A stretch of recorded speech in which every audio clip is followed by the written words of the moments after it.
গতকালকে আমাদের জুলাই পদযাত্রার অংশ হিসেবে হবিগঞ্জ শহরে আমাদের একটি পথসভা ছিল। পথসভা শেষ করে 6:30টার দিকে আমরা যখন ফিরছিলাম, আমরা প্রোগ্রাম শেষ করে প্রায় হাফ কিলোমিটার সামনেও চলে এসেছিলাম।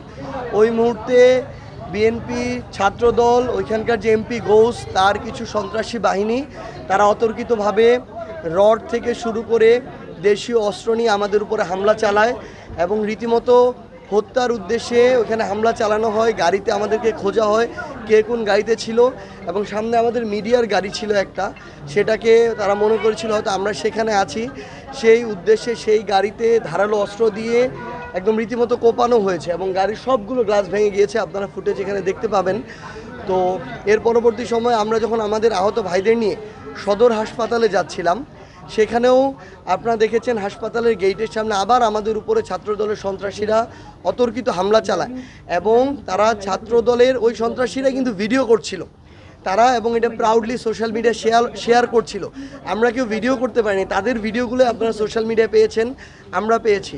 এবং পরবর্তীতে আমাদের একজন ভাই, মাত্র 18 বছর বয়স, তার চোখে রড দিয়ে এমন নির্মমভাবে সন্ত্রাসী কায়দায় আঘাত করা হয়, তাকে আমরা সাথে সাথে সদর হাসপাতালে যখন ভর্তির জন্য নেই, সেখানে তারা ভর্তি পর্যন্ত করতে দেয় নাই। আমরা সিলেট এমএজি ওসমানীতে নেই, ডাক্তার তাকে দেখে বলেন গুরুতর অবস্থা, একটা চোখ অলরেডি প্রায় ডেড। এখন তাকে আমরা দ্রুত উন্নত চিকিৎসার জন্য ঢাকায় পাঠিয়েছি। আমাদের প্রায় 16-17 জন সেখানে আমাদেরকে যখন সদর হাসপাতালে চিকিৎসা নিতে না দেওয়া হয়, তখন ওইখানের আইনশৃঙ্খলা রক্ষাকারী বাহিনী একটু সহযোগিতা করেছিল। ডাক্তাররা এসে আমাদেরকে আলাদা একটা জায়গায় সার্কিট হাউসে চিকিৎসা দেওয়ার ব্যবস্থা করে প্রাথমিক, এবং প্রায় 20 জনের মতো গুরুতর আহত হয়, রক্তাক্ত হয়। তো এই পরিস্থিতিতে তারা দেখেন হামলা করলো ছাত্রদল বিএনপির আশ্রয় প্রশ্রয় উস্কানিতে নির্দেশনায়, এবং পরবর্তীতে ছাত্রদল সেখানে বলল যে তারা এই ধরনের কোনো কিছু করে নাই, সাধারণ মানুষ করেছে। তাহলে তারা যদি কোনো কিছু না করে থাকে, তাহলে তারা দায় নিয়ে কেন, আমরা যখন বললাম সেখানে আমরা একটা বিক্ষোভ মিছিল করব, তারা কেন পাল্টা কর্মসূচি দিল? তাহলে ওই যে মানে গায়ে তো ঠাকুর ঘরে কেড়ে আমি কলা খাই না, তাদের গায়ে লেগেছে। আমরা তো আমাদের বিক্ষোভ মিছিল করতে যাচ্ছি। এখানে আমরা স্পষ্ট যেটা মনে করি যে সরকার, ওইখানে সরকারের যে এমপি আছে এবং যে আইনশৃঙ্খলা রক্ষাকারী বাহিনী, তারা মিলে আমরা যখন একটা কর্মসূচি দিয়েছি, তারা পাল্টা কর্মসূচি দিয়েছে। তারা একটা নাটকের প্লট সাজিয়েছে যে এখানে কোনো সমস্যা হতে পারে, এই জন্য তারা 144 ধারা জারি করেছে।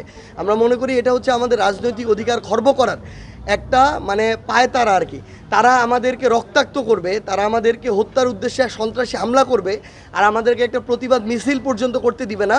এটা হচ্ছে বর্তমানে বিএনপি সরকারের চরিত্র। তো আমরা আমাদের রাজনৈতিক যেটা অধিকার, আমরা সেটা করতে যাব। তারা যদি মনে করে, জনাব তারেক রহমান যদি মনে করে যে তিনি ছাত্রদলকে হোক এই ধরনের একটা সন্ত্রাসী বাহিনী পুষবেন, তাহলে প্রকাশ্যে ঘোষণা করুক, আমরা সেভাবে মোকাবেলা করব।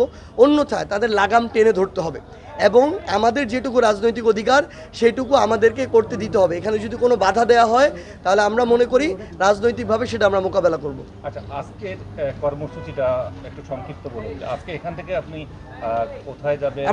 আমরা একটা গতকালকে কর্মসূচি জানিয়েছি যে আমরা হবিগঞ্জে যাব, সেখানে আমরা একটা বিক্ষোভ মিছিল করব এবং আমাদের সেখানে কথা বলার কথা রয়েছে মিছিল পরবর্তী সময়। এই যে গতকালকের যে ঘটনাগুলো হলো, এগুলো পুরো দেশের মানুষের জানা উচিত, কারণ আমরা বিভিন্ন মিডিয়ায় দেখছি যে হয়তো ওই টাইমে ওইখানে সবাই উপস্থিত ছিল না বা নিতে পারেনি, বিভিন্ন মাধ্যমে শুনে বিভিন্ন নিউজ দিয়েছে, কিন্তু ঘটনাগুলো এরকম ছিল না।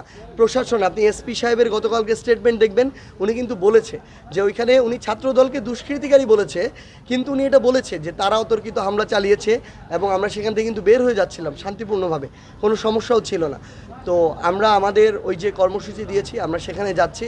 আমরা দেখতে চাই আসলে যে বিএনপি সরকার এবং প্রশাসন তারা আমাদেরকে কিভাবে দমন পীড়ন করতে চায়, কিভাবে আমাদের রাজনৈতিক অধিকার খর্ব করতে চায়, এটা আমরাও দেখতে চাই। আচ্ছা, ওখানে তো 140 ভোট জারি হয়েছে না, এটা তো আমরা মনে করি সরকার এবং প্রশাসন মিলে পরিকল্পনা করে এটা করেছে।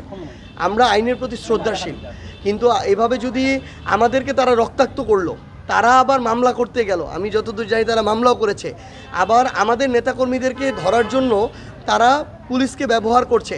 এখন আমাদেরকে যদি প্রতিবাদও করতে না দেয়, তাহলে তারেক রহমান বলুক যে বাংলাদেশে তিনি আরেকটা স্বৈরাচার কায়েম করতে চান, একনায়কতন্ত্র কায়েম করতে চান, তাহলে আমরা ওই অনুযায়ী রাজনীতি করব।